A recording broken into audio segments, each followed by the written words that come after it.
Good evening, lords and ladies.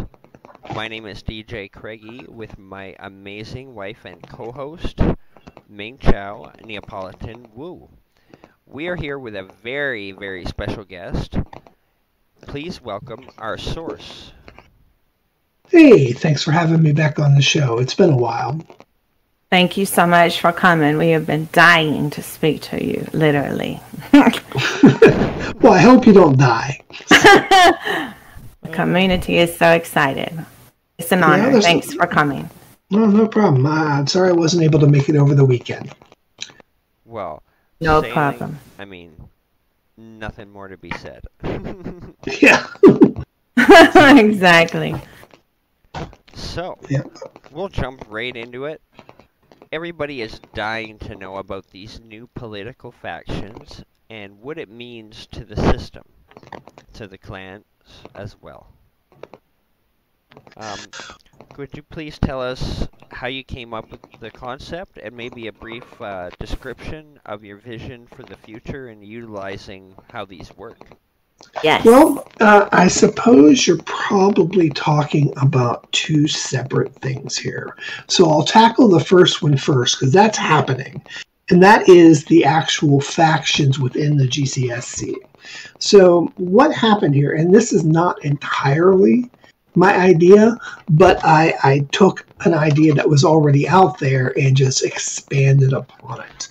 And basically what that was is when we were trying to clarify what it means to be a rogue, a renegade, or an outcast, and the difference between a rogue being sort of against the GCSE or not participating with the GSC, and a rogue as being not sticking with their arch vampire when the term has been used for both. And I answered some questions in the COL forum about what these things are and what they mean. And from my point of view at the time, a rogue is any clan that either does not participate in the GCSC or actively works against it in the form of, breaking the GCSE rules and regulations, and that training its people to do so, that sort of thing. Whereas I think I called it a apostate clan would be one that has simply broken faith with their sponsoring arch vampire. And then, of course, the rogues are a house that doesn't belong to a clan. They're kind of like a mafia or something like that. And this is, of course, all old news. We all know what these things are, and an outcast. But somewhere along the line, because I type a lot of stuff to a lot of people, I got tired of saying renegades, rogues, and outcasts, and I started saying RROs. And one afternoon while talking to people in the COL about this, it was brought up that, well, do renegades have to participate in voting, or isn't everyone get the right to vote regardless of what? And my initial answer was no. If you are a renegade, you're basically breaking the GCSE rules on a regular basis. You should not really get the right to vote.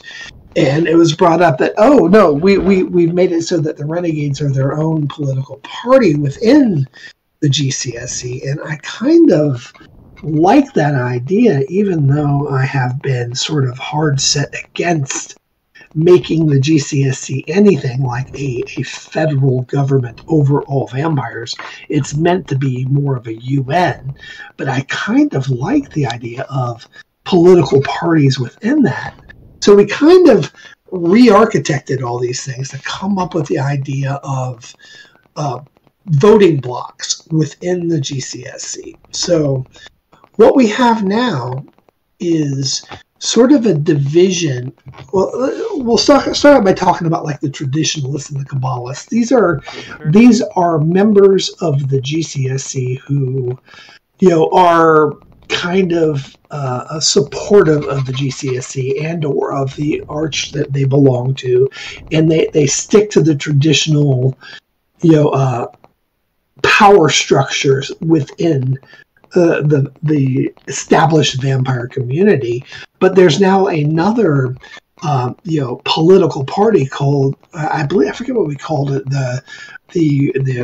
I originally called it the RROs, but that was causing confusion. So I came up with, you know what? Give me 2 seconds, and I'll pull that up real quick.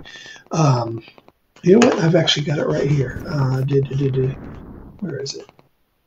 And for the community, they can read these definitions on the wiki as well. And some of the clans actually are already updated on wiki as their factions. So that's happening as well.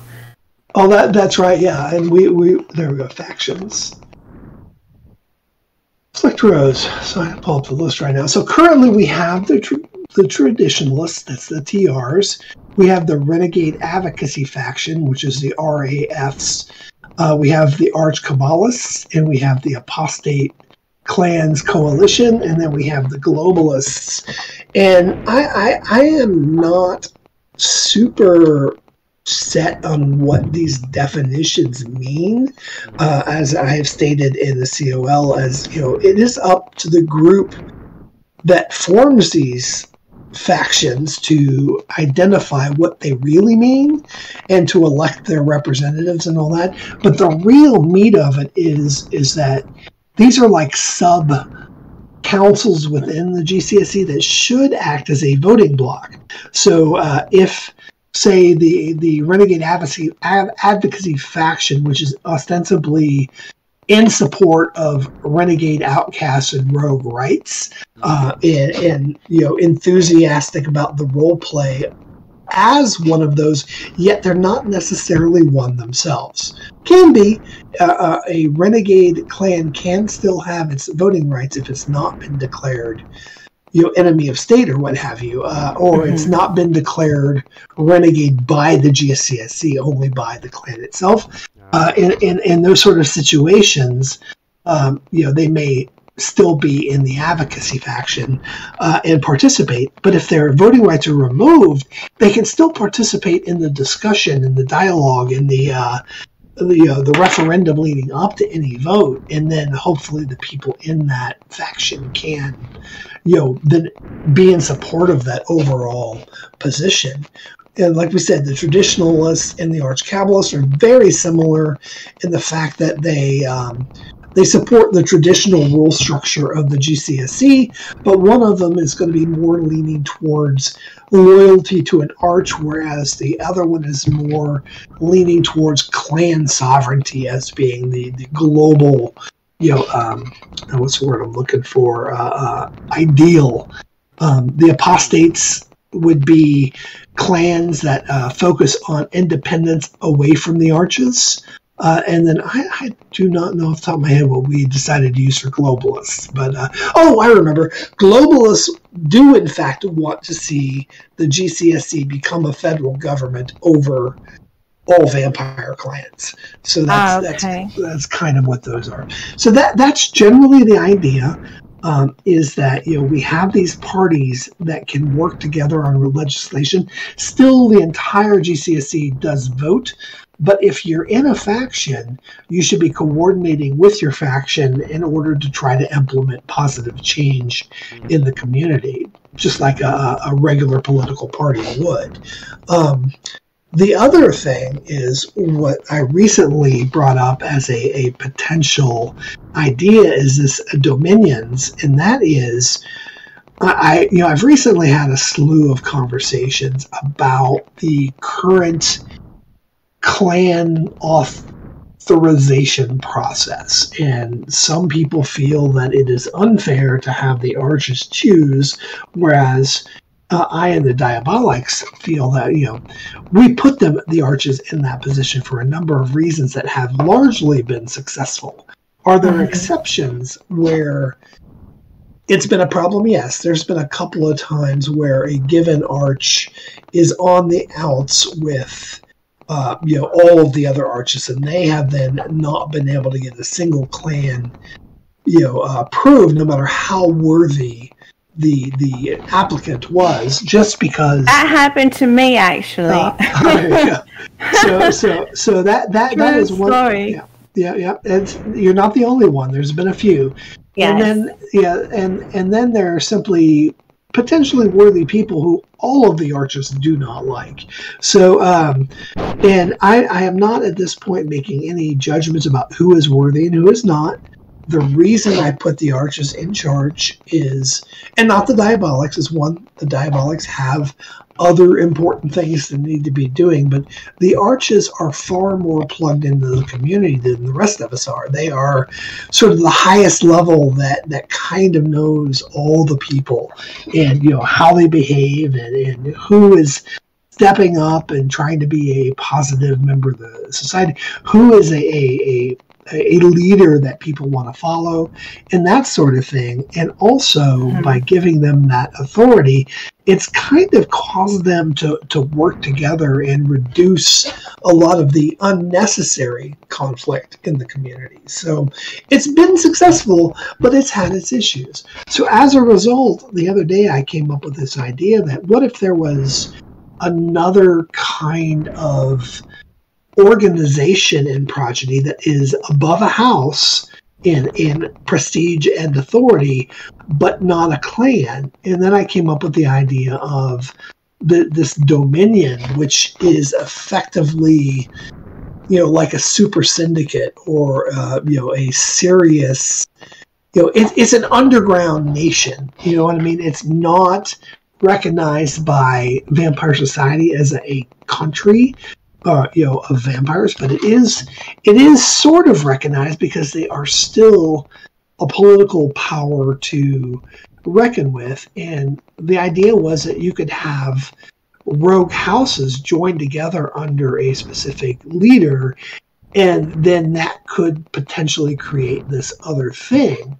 And then I thought, well, if we're going to have this, and it's not going to be, you know, under the auspices of, you know, the arch vampires. And again, this is not set in stone. The factions within the GCSE, that's happening. We're already working on it because I think it's a really neat idea.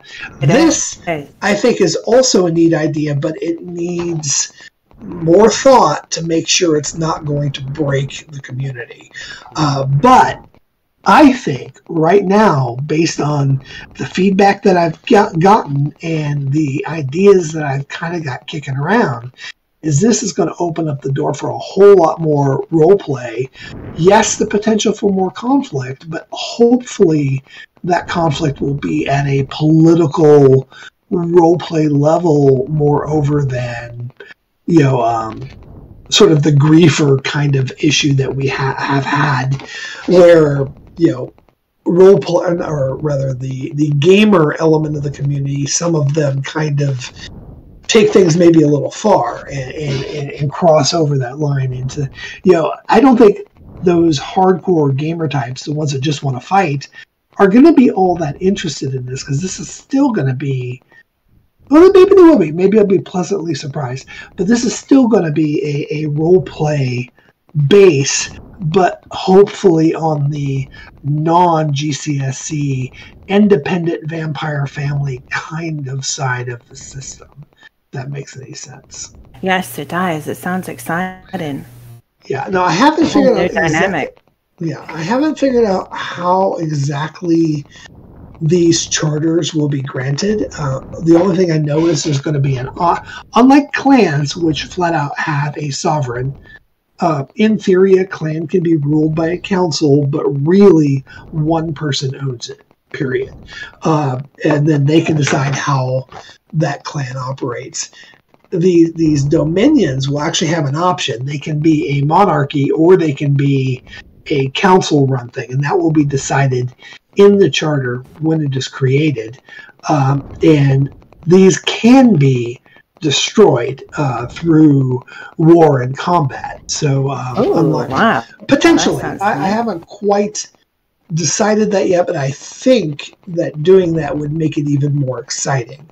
So yes, I think so. So you know, that way, if clan, well, let's forget about clans. Put clans on the shelf.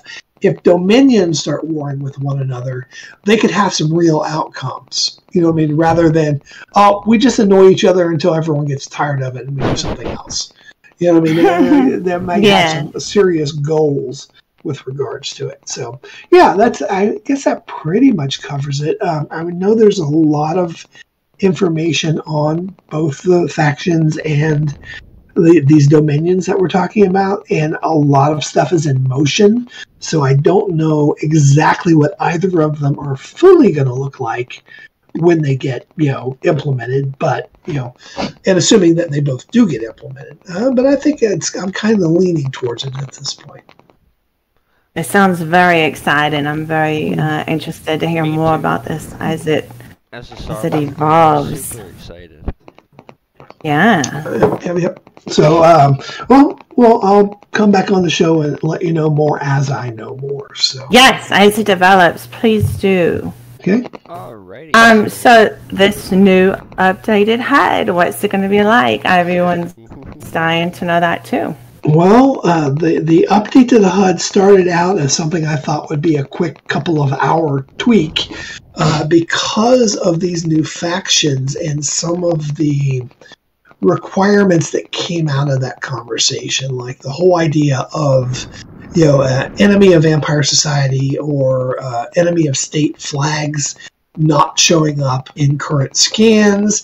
And then, I fixed that on Scan Others and realized that, people don't see these things when they scan themselves. And that's because the old HUD actually pulls vital status information from the server into the HUD, and then it itself actually generates the message. Almost all newer Progeny devices do all of their user text displays on the server, so I can update translations and stuff and add new languages on the fly when I need to. But the old HUD didn't do that, so I thought, well, I will quickly update the status generating element of the HUD. And then I found other bugs and stuff that, like the sticky dove, that have been a problem for ages. And there's been some hacking that's been done out there where people were spoofing byte messages. And if I'm not mistaken, there may be somebody spoofing some other stuff out there too. So what I'm trying to do is secure everything as much as possible so that, the HUD can be stable and that we don't have people spoofing it and that you're getting all the information you need as you need it. But as I was doing that, what I thought would be a quick update, and then I found these other things, I thought, you know what? I need to do an overhaul. I need to fix some of these things that have been broken for a while. And then I pulled out this old design that Leno had done when he was one of my Diabolics before departing to do his own thing out there. And I had never implemented this HUD because I only had full perm versions of some of the components. But I have enough graphical skill now myself to go ahead and fix the parts that were missing and make some changes that kind of were needed for the current version of Progeny. As in, I never have really used willpower versus compulsion. It's always been kind of there. It's never been fully implemented, so I've simply removed it. But what we do have now is gorging. So when one of the features of this HUD is the blood display on the left-hand side, there's a curving meter that shows your normal blood capacity. And then on the right-hand side, there's a matching darker curving meter that will show your gorged capacity. So for those vampires that are old enough to gorge, they will no longer go up to 100% and look full and not know how much overfull they are. They'll now see that. I love that. Yeah. In addition to that, it's easier to see your status. I am making it so there's two different versions, one that folds out to the right and one that folds out to the left, because I've had people ask about that. I have had a request to make a vertically stacked one, but I probably will not do that in this current release. I will probably do it when I do the Therinthrope HUD and then give another update to the Vampire HUD. In addition to these things, I also plan to have a micro version of the HUD, because I've had some people say, the HUD's too big, I want a smaller one. So I think there's going to be two sizes, and left-hand and right-hand version when it comes out. Oh, wow. Lastly, awesome. lastly, I'm the not sure new if HUD this was too maybe script heavy or maybe just a resize in general. I think, I thought about that, but I think it makes sense for the concept of one, less script, and two, getting it done faster, is to simply, when you get your vampire kit, you'll have 4 different sizes in there to choose from. Pick one. Rather than trying to have the thing resize and move and flip on the fly. Yeah, in fact, this new HUD is significantly smaller in script size. So I've removed a lot of unnecessary stuff from the HUD. The HUD doesn't need to know your clan or the name of your clan anyway. It needs to know its ID. It doesn't need to know really how old you are and stuff. All that stuff is taken care of on the server. So now all it loads is only what it needs to do its job. So it's reduced a lot of variables it was tracking. It's reduced just a ton of script in there. So it's much faster and more nimble. And I've added a new button for the settings button that will work very similar to the way the Resire does, in that it will pop up a web page that you can configure things such as changing your character's preferred language for the system. Right now we support French, Spanish, and English in pretty much everything, and I plan to be adding several more languages in the future. And the HUD right away, once I release this feature, will let people say, oh, I speak Chinese, or my preferred language is Chinese, my preferred language is Portuguese, my preferred language is Russian, whatever it is. And then I can actually, if you choose a preferred language that is not supported yet, the device gives you English by default. So what I will be doing is looking at the population stats. And, we have 800 active vampires that all speak Finnish. So we need to support Finnish now. And then I can get with the Scribes Guild, get Finnish translations for everything, and pop those scripts right into the server, and boom, now the HUD supports Finnish. You know what I mean? So that'll be kind of cool. Very cool. Nice job. There will be other features in the settings as we go forward, especially when I introduce blood magic and things like that, which are, really early in the planning stage now. I don't want to kind of dig into it, but there's going to be more stuff in there as we go forward. And the cool thing is, I won't need to update the HUD to do it. I simply update the APIs and put out a new web page in the AMS folder, and boom, it's just there. So that'll be pretty cool. This is super exciting. Really exciting. Yeah. And the fangs are going to be in the HUD? Like, you won't have a separate fang attachment? There will no longer be a fang attachment. The reason I went with a HUD fang pair was way back when Progeny first started.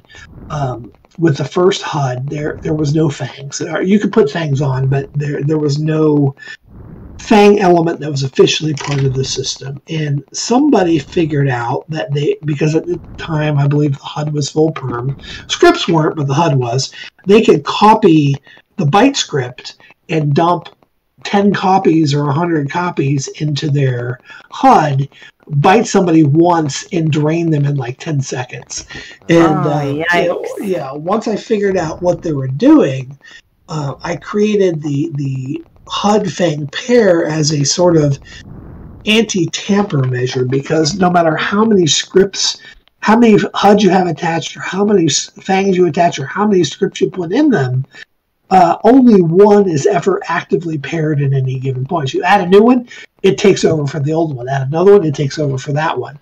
And it prevented people from being able to, trick the system into doing multi-byte bytes. But since, I don't know, a while back, the byte API itself has a built-in time limiter now that prevents people from biting any faster than the limit for their age group. So that's not really necessary anymore. People dumping extra scripts into their HUD is just going to make their HUD slower at this point. So don't need it anymore. The only thing that the fangs really are good for at this point are, one, being able to do the cool little green vomit when they get dead man's blood, and two, making it easier for these HUD detectors to detect us. So I think it's fine to just drop it. If people want their own fangs, they can go ahead and add them. I may make a script insert that if people want to have the vomit projector in their fangs, they can drop one script in whatever their fangs are, and it will simply do the vomit thing for them when that is a thing. Right now, I think you're just going to get the animation, and it'll state to your foldout, you're retching dead man's blood, but it's not going to say anything in open chat. It's not going to render a particle projector. You'll just have the animation, and that's it. Oh, that would. Okay. Are there still going to be local chat bite alerts for us? Or? That is an ongoing question. I do not have an answer for yet. I have a group of people who do not want them, and I have a group of people who do want them. Okay. The argument against them is that the argument against it is that there's a certain HUD out there that people could use to listen for those. And when it does, it instantly moves you away from the target. That is a banned device as far as I know, but that is one of the ways that it works. And by removing that local chat thing, it prevents that from being another way our HUD could be detected. Okay. So, again, I'm not sure, but what I'm probably... I don't know. I might make it so that you can turn it on and off as a user and say, I want local or I don't want local. So I'll figure that out. It's not set in stone yet. I'm still working on the new HUDless byte method. I am trying to improve and make the byte algorithm more efficient. And once I have that done, I'm about ready to release the new HUD. I'm just not exactly sure when it's coming out, but it's going to be soon, like within days. Oh, wow. Okay. Well, that's like, I can't wait. I'm gonna knock wood because I am subject to real world pressures. So of course, if real life work heats up, it may push into next week. But yeah, I'm really close on it. Awesome. That sounds amazing. Wonderful. Yeah. So can you talk a bit about the division between the renegades, the enemy of the state, and the mainstream population? It's an incredible new dynamic that has developed, or? I think we kind of talked about that a little bit with the factions concept. I guess I should have read ahead your question. But to me, so we've got a couple of different kinds of renegades in the system.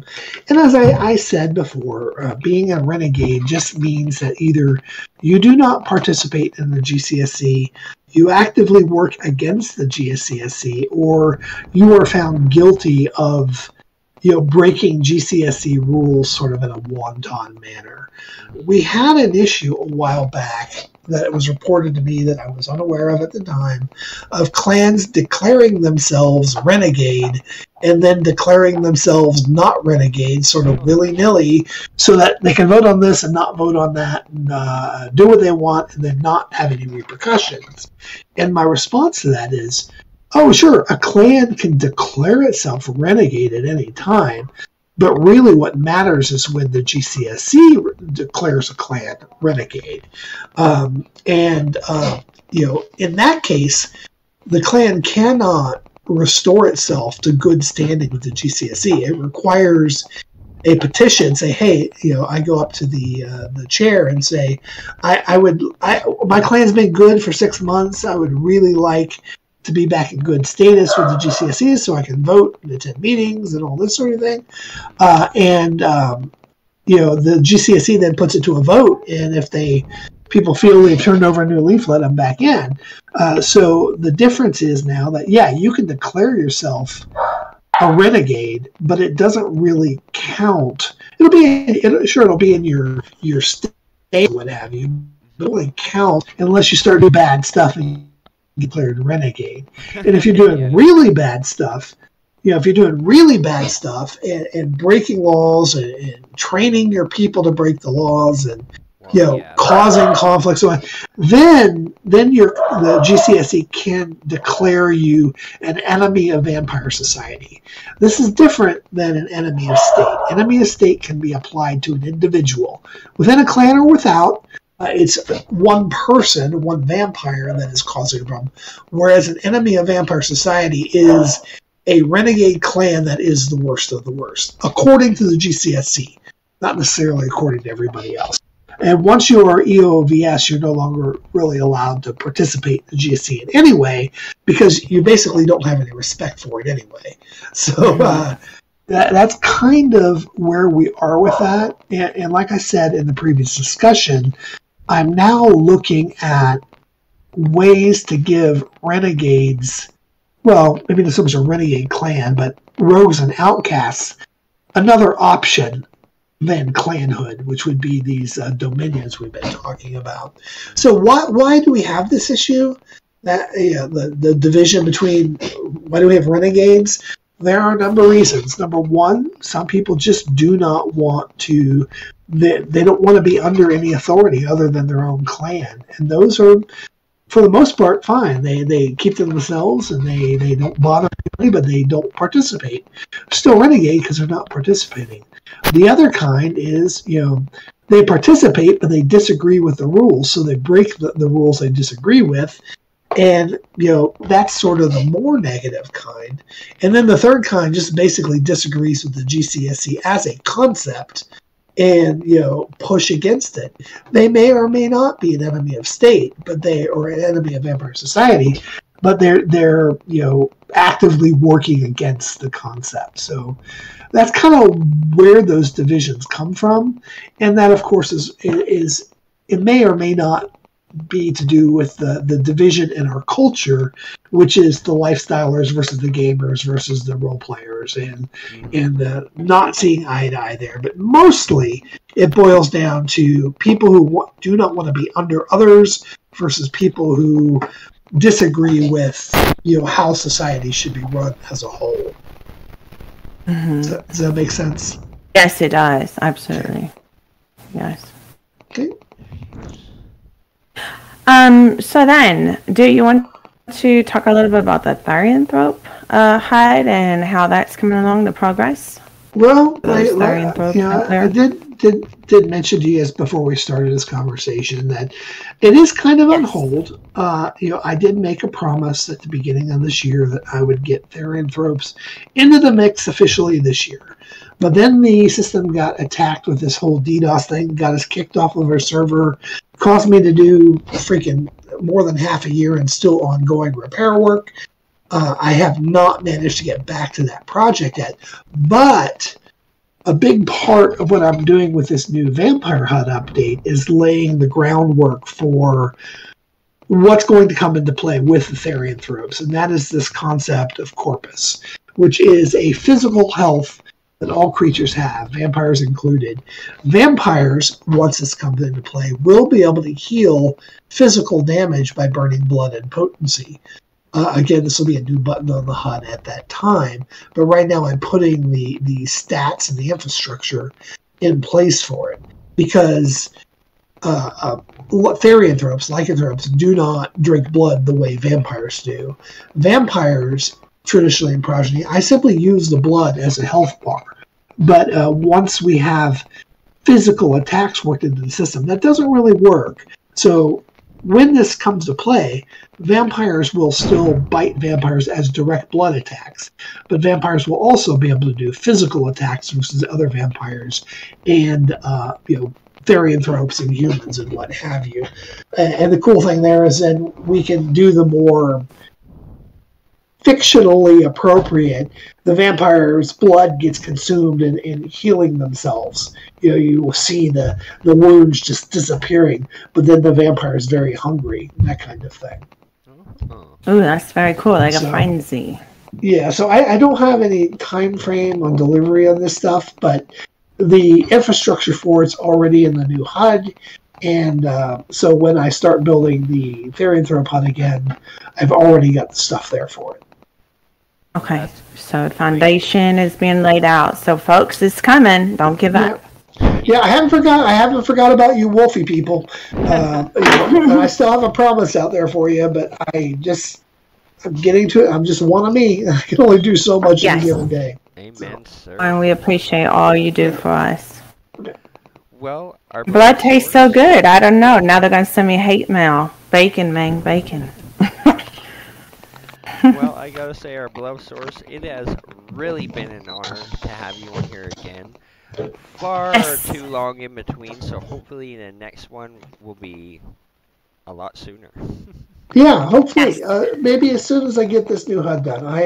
I am sort of nose to the grindstone right now, and I realized yesterday that the nightly cycle has been acting funny again. So there's something weird going on the server during the nightly refresh. So I'm trying to ferret out what that issue is now as well. So yeah, my hands are a bit full. A lot on your plate, absolutely. Before you go, is there anything you want to say to the community? And can you just real quick talk to us about the familiar role and the familiar group? Yeah, well, briefly, the familiars are a concept that I came up with a long time ago to emulate the concept of like a ghoul from Vampire the Masquerade or a blood doll from other fiction. Originally, there was going to be just sort of a half measure, not really a HUD, but more of a ring or a pen that they would wear that would mark them as belonging to a clan. Or an individual vampire, what have you. I do have plans for familiars so that they can be a couple of different kinds. One would be just sort of a blood doll type, which they're food, and they're kept around, and they hope to become a vampire someday. And if you feed them and or give them medicine, they would heal quicker than a normal quick. You could give them a hamburger or what have you, or stick them with a needle, and their gen rate goes up, and then they will heal faster, and then they'd be a better food source. The other type would be a ghoul, which would actually drink. You'd feed them your blood by slashing your wrist and letting them feed off of you, and that would they're kind of like a half vampire. They still alive, they're still mortal, but they heal really fast, and they would actually do some damage in combat and that sort of thing. So that is something that I've had on the drawing board for a long time. And Oberon came to me maybe a month ago and said, hey, there's some serious interest out here in the familiar role again. And he wanted to go ahead and start a group to, just like we did with the Therianthropes, start a group, find out how much interest there is in the community for it. What do the people in that community want from the familiar role? I mean, what kind of features do they want? How do they want to be treated? I mean, what role play flavor will make that role engaging and enjoyable for them? So by creating that group lets us kind of get started even before I'm ready to start coding it. Wow. I think this is very exciting. It's a very exciting role. Yep. It's a lot more lore and role play for sure. Yeah, well, Progeny is 90% lore, right? Yes. Well, anyway, as for, what I want to say to the community, one, thanks everybody. Thanks everybody in the COL for your support. That support has let me do all the things that I am trying to do for the system. I'm applying a lot more time and energy into it. That's all made possible with the COL. Thanks for everyone who has been with the system since the start. There's some very, very old community members out there.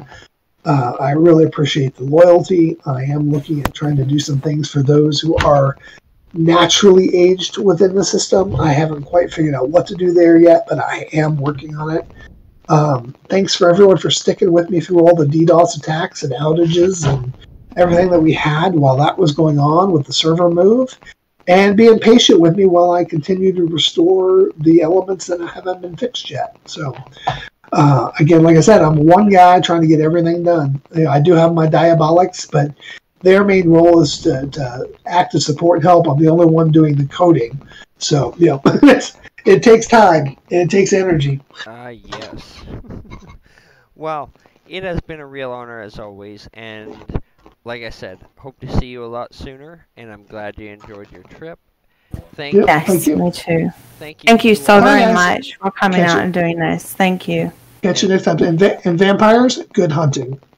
Yes, good hunting. And everyone, don't forget to like and subscribe if you want to hear more from our beloved source and the Great Appearance. So don't forget to do that, so you'll be hot off the press when he comes back. We're going to get it to you. Thank you so much. Good night, everyone. Good night.